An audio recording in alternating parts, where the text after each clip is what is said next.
Apple s'apprête à annoncer la sortie du tout premier iPhone doté d'un USB-C.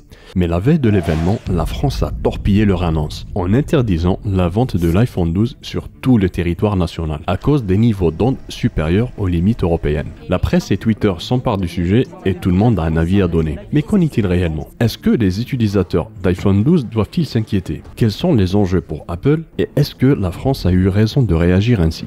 Dans cette vidéo, je vais vous apporter des réponses claires et sourcées à toutes ces questions. Et si vous êtes un homme, restez jusqu'à la fin. Parce que il y a quelque chose que vous devez savoir. Et ça me choque réellement que personne n'en parle alors que cette information devrait faire la une de tous les journaux.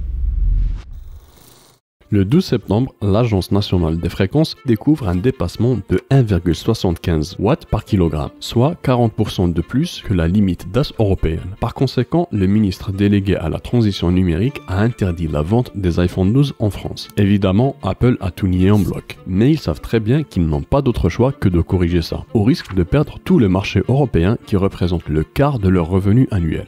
Mais pour comprendre les conséquences du dépassement DAS sur votre santé, nous devons d'abord définir ce que c'est le DAS et ce qu'il représente. Si vous êtes quelqu'un d'observateur, le terme DAS ne devrait pas vous être inconnu. En effet, l'Europe oblige les fabricants de téléphones à publier leurs mesures DAS, et ces derniers affichent fièrement leurs résultats dans chacun de leurs spots publicitaires. Voyez ça comme une sorte de Nutri-Score électromagnétique, et c'est pour ça qu'Apple a directement réagi avec un démenti. Parce qu'en plus de la potentielle perte financière que cela représente, leur image de marque est en jeu. Le débit d'absorption spécifique est simplement la mesure de la quantité d'énergie que votre corps absorbe quand il reçoit des ondes comprises entre 100 kHz et 10 GHz. Il se trouve que les communications mobiles tombent pile poil dans cette gamme de fréquences. L'équation du DAS, aussi appelée SAR en anglais, prend cette forme diabolique. Mais rassurez-vous, au fond, elle est toute mignonne. Elle établit une relation entre la chaleur absorbée par une masse et le temps. La masse en question peut être votre peau ou votre cerveau par exemple. Mais comme vous l'avez sûrement remarqué, le temps n'apparaît pas dans l'unité du DAS parce que la mesure doit se faire sur une durée standard de 6 minutes. Et là, vous vous dites, mais pourquoi est-ce que la mesure doit durer exactement 6 minutes? Pourquoi est-ce qu'on parle de chaleur alors qu'en face on a des ondes électromagnétiques?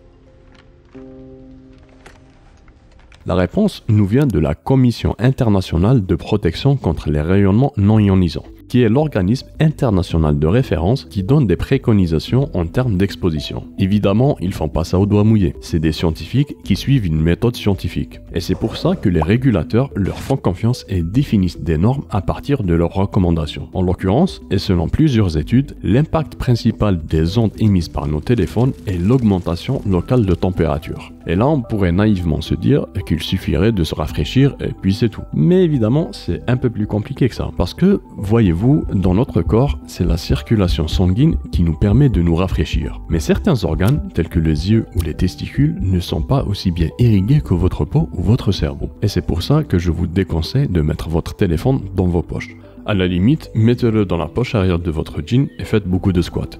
Croyez-moi, vous me remercierez plus tard. Bon, quoique en vrai, ça dépend. Si l'ICNIRP a choisi de faire la mesure sur une durée de 6 minutes, c'est parce qu'ils ont découvert que notre capacité à dégager de la chaleur dépend de l'âge, du poids, de l'activité et de plein d'autres paramètres. Et donc il fallait trouver un bon compromis, qui se trouve être 6 minutes d'exposition. Et puis c'est tout. D'ailleurs, petite information inutile pour briller en soirée. Les enfants dégagent la chaleur bien mieux que les adultes. Donc, en théorie, ils seraient en mesure d'absorber beaucoup plus d'ondes sans en ressentir les effets secondaires. Maintenant que vous maîtrisez le DAS, Apple vous a embauché en tant qu'expert CEM pour sauver leur image de marque et les milliards que représente le marché européen. Votre mission est de vérifier les résultats avancés par l'ANFR. Pour ce faire, et comme vous le savez, vous devez d'abord mettre le téléphone en configuration d'émission maximale. C'est ce qui arrive typiquement quand vous êtes dans une zone sans couverture réseau. Votre téléphone va émettre en continu et à pleine puissance, en espérant qu'une antenne puisse capter son signal. Donc, si vous voyez que vous n'avez pas de réseau, prenez votre téléphone en main et ne le mettez pas dans votre poche, surtout si vous êtes un homme. Je reviendrai en détail sur ce sujet un peu plus tard dans la vidéo. Évidemment, il y a un équipement qui permet de faire ça à votre place et c'est ce qu'on appelle une station de type Rode-Schwartz CMW500 qui va simplement jouer le rôle d'antenne cellulaire. Cet appareil vient avec une petite puce spéciale que vous allez mettre dans l'iPhone pour le forcer à envoyer la sauce. Mais cela ne suffit pas, parce que comme on l'a vu plus tôt, le DAS se mesure sur une masse. Et pour l'Europe, cette masse doit faire exactement 10 grammes. Et là, vous vous dites, pourquoi 10 grammes? Mais surtout, comment faire ça? Tel que défini, le DAS lie les ondes émises par le téléphone à la chaleur absorbée par le corps. Mais pour estimer le changement de température causé par cette chaleur, vous devez d'abord définir un volume dans lequel vous allez effectuer ce calcul. Et c'est là où ça se complique un peu, parce que notre corps est composé de différents types de tissus qui dégagent la chaleur à différentes vitesses. Par conséquent, il faudrait choisir un volume moyen qui contiendrait assez de masse pour reproduire correctement le comportement du corps humain. Et selon les CNIRP, les résultats obtenus sont cohérents quand on considère un volume cubique contenant l'équivalent de 10 grammes de tissu.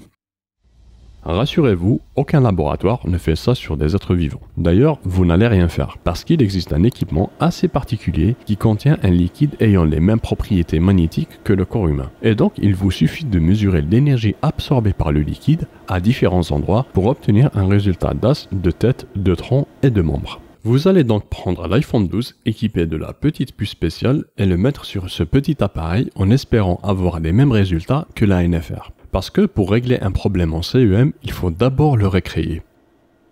Au bout de quelques minutes, le rapport tombe, le dépassement est avéré. Finalement, ce n'était pas qu'une coïncidence comme certains ont pu le croire. D'ailleurs, si vous êtes un peu curieux, sachez que la NFR publie régulièrement ses rapports. Je vous en ai mis quelques-uns en description. Mais vous, très cher, vous n'êtes pas encore tiré d'affaire, parce que maintenant il faut corriger ces dépassements avant qu'il ne soit trop tard. Pour régler ce problème, vous pourriez peut-être faire un rappel de tous les iPhone 12 vendus en France. Mais cela risque de coûter cher et puis l'image de marque d'Apple en paiera le prix fort. Vous devez donc trouver une solution facile à intégrer et à déployer sur des millions d'iPhones. Et là, encore une fois, je crois bien que la NFR a eu raison. Non mais qui aurait cru que c'était des experts? Une mise à jour devrait suffire. Et donc, vous demandez à l'équipe software de s'en occuper. Mais une fois la mise à jour déployée, il faudra attendre le OK de la NFR qui refera des mesures sur le même iPhone dans les mêmes conditions pour valider votre solution. En attendant que la solution soit déployée, votre chef veut savoir si le dépassement mesuré est dangereux. Et plus globalement, si les téléphones portables ont un impact négatif sur la santé. Parce que dans sa couverture de l'actualité, TF1 a invité le docteur Arazi qui s'est prononcé sur le sujet. Les risques sont la possibilité de tumeurs du cerveau, de cancer du cerveau. Alors le docteur a-t-il raison de dire ça? Voyons voir ensemble si la science lui donne raison. Ce sujet a fait couler beaucoup d'encre, et donc il existe un vaste éventail d'études sur la thématique. Mais nous, on va se focaliser uniquement sur deux d'entre elles, car elles résument très bien les débats et parce qu'elles s'intéressent à l'impact long terme des ondes. La première étude concerne les ondes émises par les téléphones, et la seconde concerne les antennes cellulaires. Les deux travaux de recherche ont été faits sur plusieurs types d'animaux, et il semblerait qu'une longue exposition pourrait être dangereuse pour certains types de cellules. Mais aucun lien de cause à effet n'a été établi. Par ailleurs, les spécialistes de l'ICNIRP prennent ces études avec des pincettes, parce qu'ils ont remarqué qu'il était impossible de différencier les cancers ordinaires des cancers potentiellement causés par des ondes. En plus de ça, les conclusions concernant les animaux ne s'appliquent pas sur les êtres humains. Personnellement, je pense que le docteur Arazi s'avance un peu trop vite en établissant un lien de causalité entre tumeurs et téléphone portable. Parce qu'à l'heure actuelle, aucune étude n'arrive à prouver cela. Mais pour autant, et à mon avis, on ne perd rien à prendre nos précautions. Parce que, comme on dit en CEM, une absence de preuve n'est pas une preuve d'absence. Sinon, pour vous, téléspectateurs de la jante masculine, sachez qu'une méta-analyse coréenne de 2021 s'est intéressée à l'impact des ondes sur votre fertilité. J'ouvre une petite parenthèse juste pour expliquer ce que c'est une méta-analyse. Dans le domaine scientifique, il existe une certaine hiérarchie dans la recherche, car toutes les études ne se valent pas évidemment. Et en l'occurrence, la méta-analyse, c'est ce qu'il y a de plus fort en termes de preuves après le consensus scientifique. Dans cette étude, les auteurs ont passé en revue plus de 119 articles portant sur la relation entre la fertilité masculine et l'utilisation des téléphones portables. Leur conclusion est très claire et sans appel. Une exposition aux ondes émises par les téléphones portables diminue la viabilité, la mobilité ainsi que la concentration des spermatozoïdes. C'est une longue phrase pour vous dire que votre téléphone impacte négativement votre fertilité. Personnellement, ça me choque que personne n'en parle et que cette information n'ait pas été reliée par les médias compte tenu du déclin démographique européen. Si l'étude vous intéresse, vous la trouverez en description. J'ai rajouté aussi des explications un peu plus techniques du DAS, ainsi qu'un podcast anglais très intéressant du professeur Huberman sur le sujet. Et si vous êtes un homme qui veut avoir des enfants, mettez votre téléphone de côté et n'oubliez pas de vous abonner à la chaîne. Alors oui, les téléphones ne sont pas totalement sans danger. Et oui, l'iPhone 12 dépasse de 40% les seuils autorisés par l'Europe. Mais ce n'est pas pour autant qu'il faut le balancer par la fenêtre ou acheter ce genre de truc. Parce que l'ICNIRP a fait en sorte d'appliquer des niveaux très restrictifs et donc techniquement vous ne craignez rien. En plus de ça, la solution que vous avez proposée semble fonctionner. L'ANFR a refait les mesures et vous êtes dans les clous. Votre poste est sauvé et Apple peut continuer à vendre ses produits. Personnellement, je trouve que la réaction du ministre correspondait à la gravité de la situation. Et à mon avis, l'Europe a bien raison d'être aussi stricte avec les normes et avec la régulation. Si vous avez vu ma vidéo précédente concernant Toyota, vous savez alors à quoi peut mener un manque de régulation.